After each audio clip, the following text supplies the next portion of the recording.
Good morning. I am Fred Peplow, and it's my pleasure today to be talking to Lexi Elisha, and we are talking about music. She is a musician and a student, and so I would like to just open up, Lexi, with tell me about your music. Yes, absolutely. Mhm. I have been doing music since I was 15. I lost this big GMA competition. I don't even know if they still have it, but it's called GMA Music in the Rockies.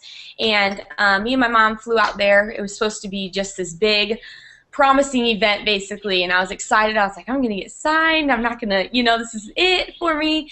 And it absolutely wasn't. I failed miserably at the event. Mhm. So it was like American Idol style. So it was in front of a bunch of judges and then a huge audience. So I ran off the stage. I was bawling. And because we were in the mountains, I just grabbed my guitar and wrote my very first song there. And that's where I felt God was like, okay, well, this is not it for you right here, but you just have to wait. And so I never wrote songs before that, so that's kind of where the creative side of music came into Mhm. play, because I had done church choir and youth worship and things like that. So that's where music kind of started off for me. And then from there, I did my second record with Ben Casca, produced that from Skillet at Skies Fall about a year and a half ago, 2 years ago. And right now I have just completed my third EP. So just continuing on in music. Okay, EP. What the heck is an EP? An EP is usually like a smaller version of an LP, which is a full record. Normally, 9 songs and up is going to be considered, your full records. And then EPs are smaller, usually, it could be 3 songs, it could be 6 songs. Mine are usually 6 songs. Yeah. Okay. Well, I was going to ask you about if you're a fan of the American Idol and The Voice and those types of competitions, and what do you think when you see those? It literally, like, I think that they're awesome. My family and I, when I get time to just come home and hang out with them, we always have something on, The Voice or American Idol or HGTV, some kind Mhm. of funny reality show like that. And I just remember being there in that position and seeing those people. There was probably 1,000 people there, which isn't a ton, but the 3 judges, and then having them give you live feedback in front of people is insane. Like, it's so embarrassing. Mhm. I can't even tell you. So I feel so bad for those people when people are harping on them and the judges are like, oh, and people are booing. I'm like, you don't understand. It's so hard. So I feel for them, and I think some of them are just so incredibly talented. Hmm. So tell me about your music. What type of genre, if you will, Yeah. is that, and where does the creativity for that come from? Right. So I started off when I was 15, kind of finding out who I was as an artist, which took me a while. I was developed with Ben. He made me write for about a year and a half before I was ever even allowed to be in the studio, and that's when I was 16 after I put out my very first EP. And just, finding out what kind of style I was. So the very first 2 records are worshipful, with a hint of like country, and I wouldn't say pop, but like kind of mainstream Christian pop a little bit. Um, and that was so fun. I was able to write those freely by myself, my first 2 records, and I absolutely loved that time and the process of getting to do that. And then my third EP, which is the one that I'm working on now, came up, and I prayed for so long, like, Lord, what do you want out of this? Where I need to pick a style, like I need to pick a genre. So where am I going? Because I was kind of, on the fence. And so this one is very, very pop worship, just straightforward, this next one. And I've worked with some incredible co-writers on this. So my creativity, I was never open-minded to the idea of a co-writer until this record, and when I realized that you could bounce ideas off each other and come up with this beautiful masterpiece together, I was all about it. Christian, who was one of my producers, helped me co-write a song. Heath McNeese, who's a huge name in rap and hip hop Christian industry, is the co-writer on my record. So I'm very excited about this. So, pop worship is the genre, I guess you could say now. Okay. And how did you hook up with these big names in the Christian music industry? Yeah, absolutely. Well, I started doing little shows like spot dates, I guess you could say, when I was 15. And it was funny, when I was that young, I always got linked with these. There's this record label locally called Seven Spin, and it had always been like Seven Glory, Attaboy, Heath McNeese, these certain particular artists, and then me on the bill for these like festivals. And I was like, oh, this is so weird.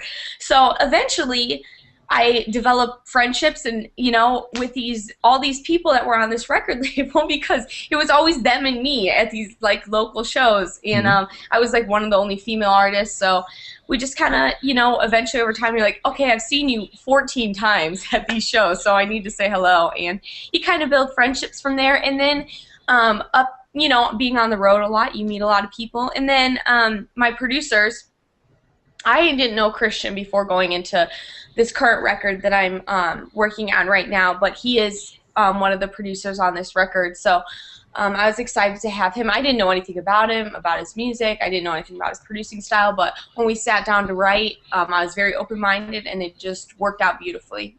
He's a great, fantastic songwriter and an even better producer. So that's how that kind of worked out. Excellent. So tell me, I've always wanted to understand this, and I don't know if it's different from artist to artist, but what comes first, the words or the music, or how does that work? Yeah, everybody asks that. They're like, so how does this? And I think for every artist, for every songwriter, it is a little bit different. Hmm. If you're down in Nashville just spitting out, 200 songs, in a year, then I'm sure they have their own methods. For me, if I wake up, like I have my, my trusty little iPhone with me at all times. So I have my voice recorder on there. If I hear a melody and I'm driving, if I hear a melody at 2 a.m., I will wake up, I'll sing it to my phone. But that doesn't typically happen to me. This sounds kind of weird, but the shower is the first place because it's kind of, for me, that's where I clear my mind. I'm so busy that I don't have a time to clear my mind, and that usually is where I can. So that's where a lot of inspiration comes, and being on the road a lot. And for me, the words do tend to come before the melodies, unless if I'm sitting down and I'm like, okay, I need to write a song. So here I'm on my acoustic guitar just trying to get some inspiration. But usually if it's like, oh, this is a song that I want to keep, it's usually I hear a chorus or I hear a really good verse. Like that's going to be a staple for the song.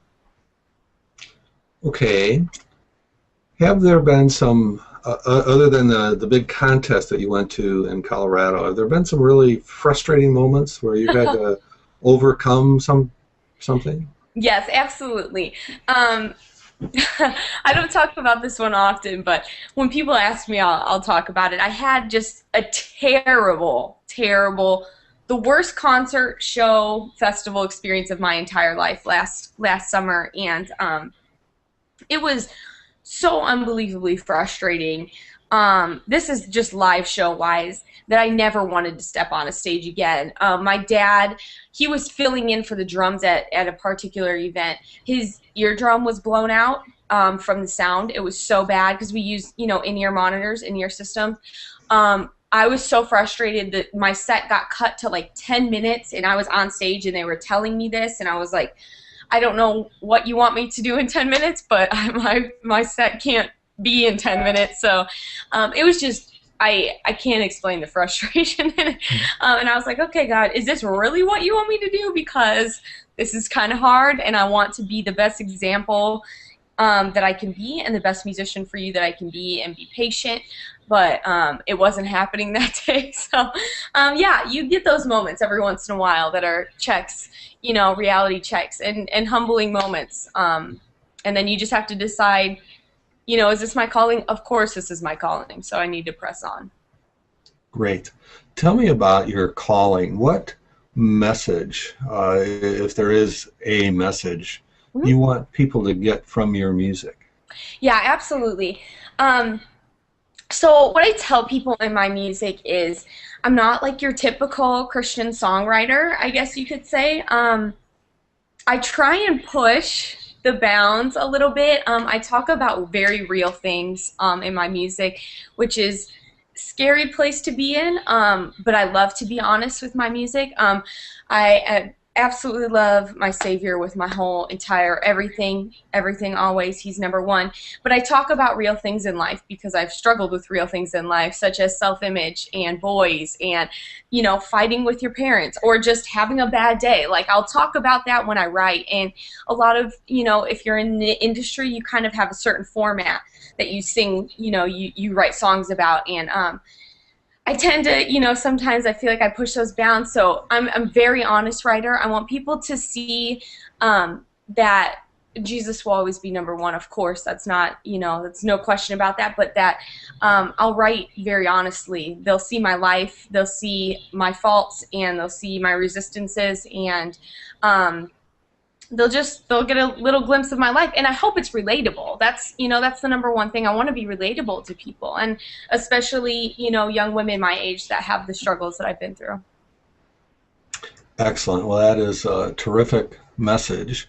In addition to your music, which I would imagine is a full-time job, It you is. are a full-time student I at am. at Valparaiso University in Yes. northern Indiana. So what are you studying? I am studying public relations, mm, communications. So with like a business minor, basically, is what I'm doing. It's insane. It's insane. I mean, you Mhm. attended Valpo, you graduated I did. from VU, so you absolutely know the workload at VU is not Mhm. the easiest. They're not. I, I I actually dug into my closet this morning and put on a Valpo T-shirt. So Yay, go yeah, Crusaders! that's right. Mhm. Woohoo! Love it. Yeah, so Mhm. that's what I'm studying there, and I absolutely love it. I love my school. I love going to school full time. It's it's different learning how to manage things. Okay. Well, it is different, and I'm sure you have a very hectic life, and it part of growing up is learning how to manage all those things. In addition, not just the activities, but the Yeah, relationships, you know, with yeah, your parents, your friends, exactly. boys, and all those things. So Yep. we wish you well in that. Thank you. Your music can be found on your website. Yep.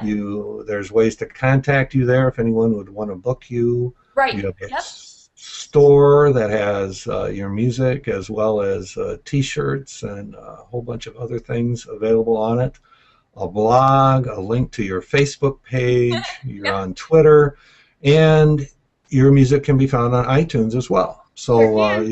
you are certainly out there, and all the mainstream social media addresses, Yep. and we will have links to those things on our website. Okay.